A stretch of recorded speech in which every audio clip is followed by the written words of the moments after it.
Hi, I'm Bill, the Domestic Monk. Welcome back to another video, and thanks very much for watching. So in this video, I'm going to do something a little different, and that is review the movies Pio and Cabrini, both recent mainstream movies about some pretty major Catholic saints. And I'm going to do it from a lay Catholic perspective. I hadn't intended to watch the movie Pio at all because I was soured on it by some of the commentary I watched about it before it was released. My wife and I ended up watching it a few weeks ago, and here are my thoughts on it.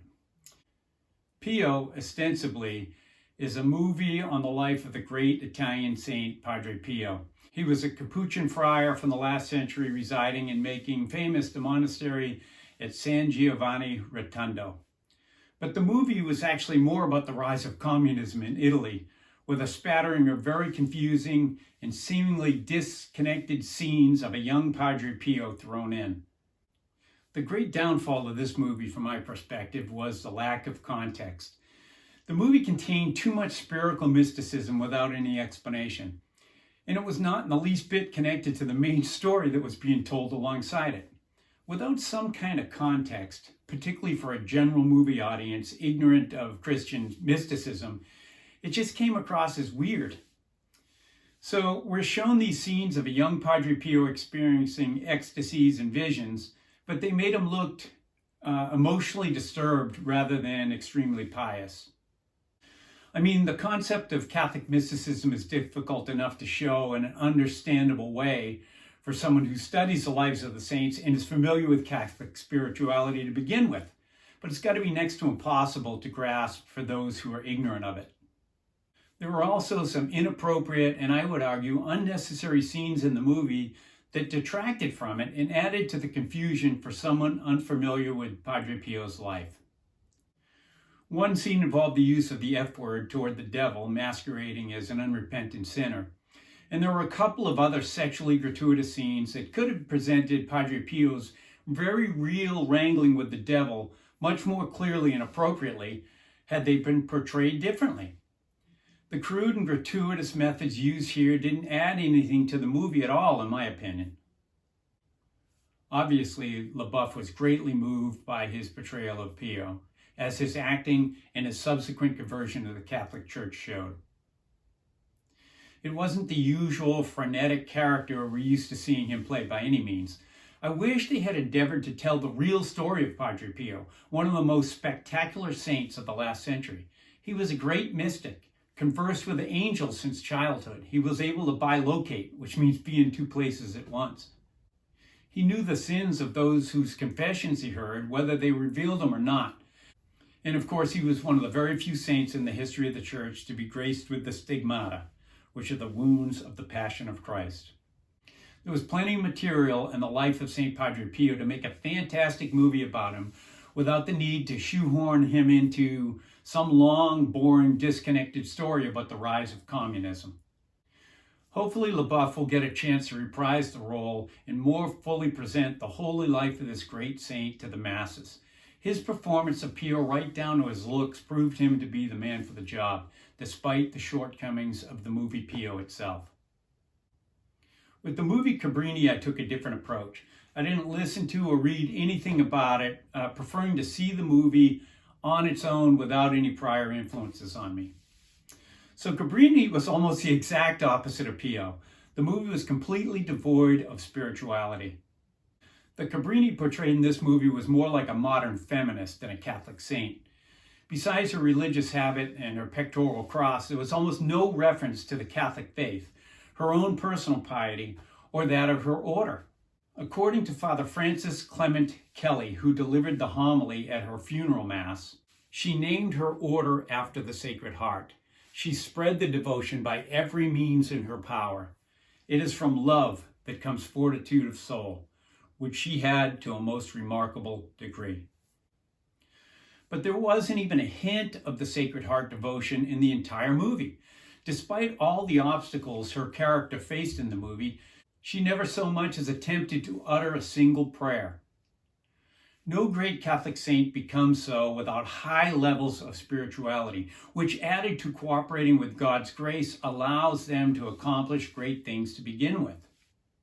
The concept of God, much less Christ, who is at the center of Christianity and Catholicism, was barely an afterthought in this movie. Like the character in Pio, who without any context appeared emotionally unstable, Cabrini came across at times, including the very last scene of the movie, as a modern-day militant feminist. The greatness of Christianity is not the works of the great saints themselves, but rather the works of Christ living with and through them. As St. Paul said in Galatians 2:20, "I have been crucified with Christ, and I no longer live, but Christ lives in me."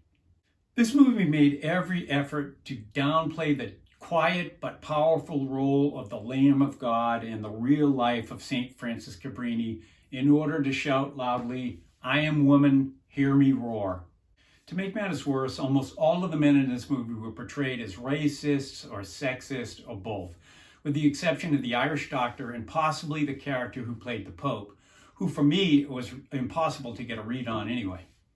Now, I'm not saying that Cabrini didn't come up against some male opposition in her life. In fact, I'm pretty sure she did. But God works through people, and I'm sure St. Francis Cabrini would be the first to admit that she didn't accomplish so much all alone.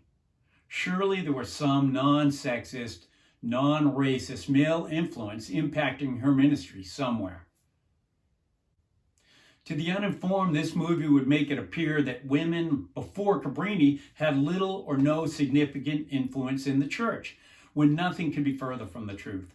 Remember, this is the church with Mary, the mother of Jesus, the only person who witnessed every single event in the life of Christ, and whom all generations have and will call blessed. It's the Church of St. Bridget of Ireland, the 5th century contemporary of the great St. Patrick, who, like him, a former slave, helped build the once great Irish church. It's the church of one of my personal favorite saints, Joan of Arc, who in the 15th century, despite not being able to read or write and without any military training, led the French army against the English and regained their independence.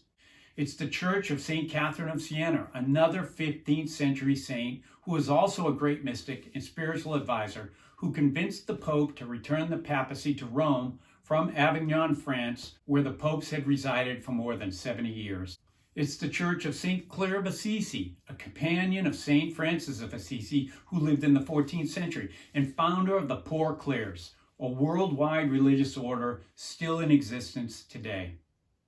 It's the church of St. Teresa of Avila, living in the 16th century, who reformed the once great Carmelite order and authored The Way of Perfection and The Interior Castle, spiritual classics that made her a doctor of the church. It's the church of St. Elizabeth Ann Seton, a 19th century contemporary of St. Francis Cabrini, who founded the American parochial school system, to name but a few. And let's not forget what St. Mother Teresa did amongst the impoverished in India, and Mother Angelica's building of the worldwide Catholic media company, EWTN, have accomplished in that same church in the century following St. Francis Cabrini. Both of these holy women started with nothing, overcoming tremendous odds to build lasting worldwide Christian empires as well. It's not like Cabrini was the first strong woman the Catholic Church had ever encountered. The truth is, there are not many great saints in any generation, male or female, but the long and storied history of the Catholic Church has proven that God will rise one up when one is needed. To me, this movie was just another Hollywood attempt to glorify the hot-button political issues of the day, like feminism and immigration, while demonizing the things they despise, like the church, patriarchy, and immigration enforcement, than it was a realistic portrayal of St. Francis Cabrini.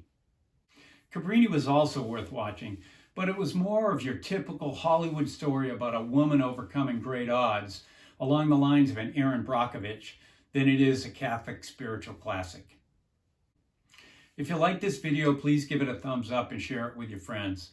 If there's something specific you'd like me to talk about in an upcoming video, please let me know in the comments below. So thanks very much for watching, and as always, Siempre Adelante.